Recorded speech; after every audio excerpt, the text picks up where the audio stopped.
আসসালামু আলাইকুম স্টুডেন্ট, তোমরা কেমন আছো? আশা করি অনেক অনেক ভালো আছো। আর তোমাদের দোয়া আলহামদুলিল্লাহ আমি অনেক ভালো আছি। বাই দ্য ওয়ে, আজকে ক্লাস 6 এর জন্য যে বিষয়টা নিয়ে আসছি, ক্লাস 6 টকিং টু পিপল, মানুষের সাথে কথা বলা 1.1, এইটা আজকে তোমাদের জন্য নিয়ে আসছি। দেখো, আর আমি তোমার টকিং টু পিপলের যে ওয়ার্ড মিনিং ছিল, এই ওয়ার্ড মিনিংগুলো তো আগেই তো আমি আপলোড করেছিলাম।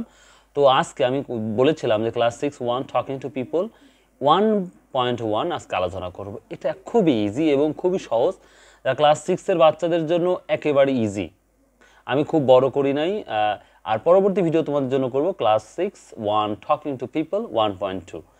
আমি আশা করি সকল ভিডিওর চাইতে আশা করি তোমাদের সহজ হবে। সো কথা বাড়াবো না। সো আশা করি আগের ভিডিওটা তোমরা অবশ্যই দেখেছো। So let's go. দেখো, প্রথম তোমাদের বইটা আছে, দেখো তোমরা বইটা খুলে দেখতে পারো। লেখা আছে দেখো, ask and answer the following question, যা আমরা বলে থাকি কোশ্চিন উইথ ইয়োর ফ্রেন্ড। আমি বাংলা দিয়ে দিয়েছি তোমাদের বোঝানোর ক্ষেত্রে। তোমার বন্ধুর সাথে নিম্নলিখিত প্রশ্ন জিজ্ঞাসা করো এবং উত্তর দাও। আচ্ছা, তারপরে দেখো তোমাদের বইয়ের সুন্দরভাবে লেখা আছে। কি লেখা আছে একটু দেখো, ফলো করো। আমি তোমাদের স্ক্রিনের উপর আমি ছবিটা দিয়ে দিচ্ছি, তোমরা একটু দেখে নাও। How many members do you have in your family? অনেকে আমরা যারা রিডিং পড়তে পারি না তাদের জন্য বলছি, প্লিজ আমার সাথে বলো, তোমার পরিবারে কতজন সদস্য আছে? দেখো কত সুন্দর প্রশ্ন করছে, how many members do you have in your family? Answer, তোমরা অ্যান্সারটা করতে পারো। দেখো, there are 5 members in my family, just enough. আমার পরিবারের সদস্য 5 জন। যদি তোমার পরিবারে 3 জন হয় তাহলে বলবে দেয়ার আর 3 মেম্বার্স ইন মাই ফ্যামিলি। যদি 2 জন হয় তাহলে বলবে দেয়ার আর 2 মেম্বার্স ইন মাই ফ্যামিলি। আর আমি যেভাবে লিখছি এভাবেই যে তোমাদের অ্যান্সার দিতে হবে এর কোনো মানে না। তুমি অন্যভাবে দিতে পারো, শুধু বলতে পারো 5 মেম্বার্স, 6 মেম্বার, 20 মেম্বার্স, তোমার অ্যান্সারটা হলেই হলো। তো আমি চেষ্টা করেছি তোমরা ক্লাস 6-এ পড়ো, তার জন্য ছোট করেই আমি অ্যান্সারটা তৈরি করেছি। ছোট হোক বড় হোক, তুমি বলতে পারলে লিখতে পারলে ওটাই হচ্ছে সব থেকে উত্তম ব্যাপার। তো বুঝতে পেরেছো আশা করি।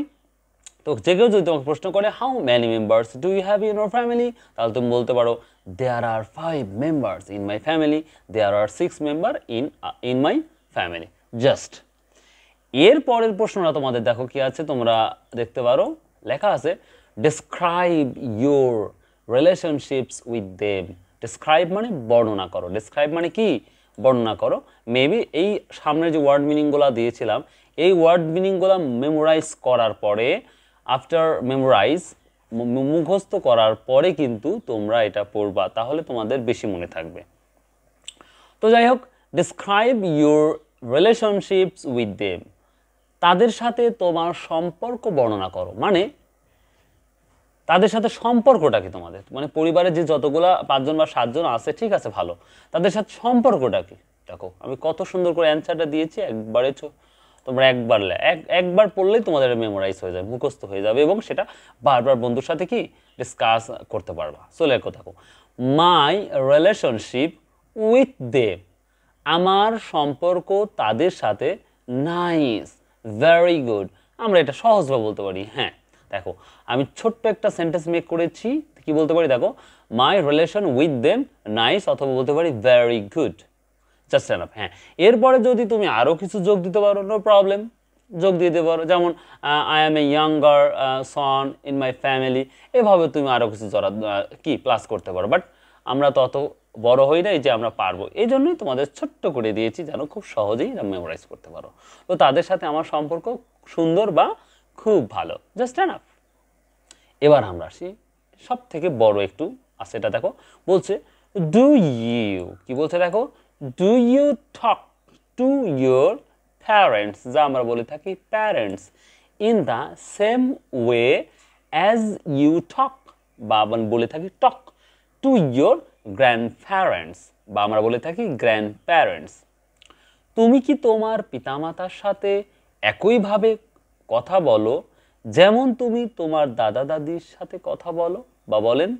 মানে তুমি যেভাবে কথা বলো তোমার আব্বু আম্মুর সাথে, সেইভাবে কি তোমার দাদু দাদির সাথে কথা বলো? অথবা তোমার দাদু দাদির সাথে তুমি যেভাবে কথা বলো সেইভাবে কি তোমার আব্বুর সাথে কথা বলো? স্বাভাবিকভাবে কিন্তু আমরা দাদুদের সাথে হচ্ছে ফ্রেন্ডলি কথা বলি, সো সেইভাবে কিন্তু পিতামাতার সাথে কিন্তু আমরা কথা বলি না, অনেকেই ফ্যামিলি আর অনেক ফ্যামিলি বলে থাকি। তো যাই হোক, আমি বলি না, সো আমি আমার মতন করে লিখেছি। দেখো answer, no I did not talk with my parents same way. Same way না, কি আমি আমার পিতামাতার সাথে সেম ওয়ে কথা বলি না, বিকজ কারণটা হচ্ছে I talk with my grandparents friendly. কি বলছি দেখো, না আমি আমার বাবা মায়ের সাথে একইভাবে কথা বলিনি বা বলি না। আচ্ছা, বলিনি বা বলি না, এখানে আমরা ডিড নট কে যদি আমরা ডো নট লাগাই তাও আরও হয়, ডো নট টক এটাও হয়, বলি না যেহেতু আমি বলছি, তাহলে আমরা ডু নট দিব, তাহলে ভালো হবে। আর এখানে আমরা না দিব, তাহলে আর একটু ভালো হবে। দেখো বলি, সরি বলি না,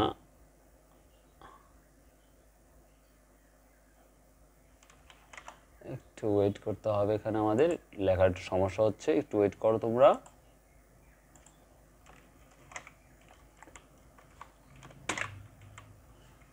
তো দেখো আমি একইভাবে কথা বলি না, কারণ আমি আমার দাদা দাদির সাথে কি বলতো বন্ধু সুলভ আচরণ করি। আমরা কি আচরণ করি? বন্ধুর মতো আচরণ করি।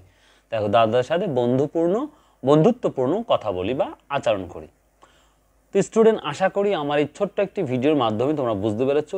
এই ছোট্ট একটি ভিডিওতে তোমার এই যে প্রশ্নগুলো ছিল 1.1-এর, আশা করি 100% হয়ে গেছে।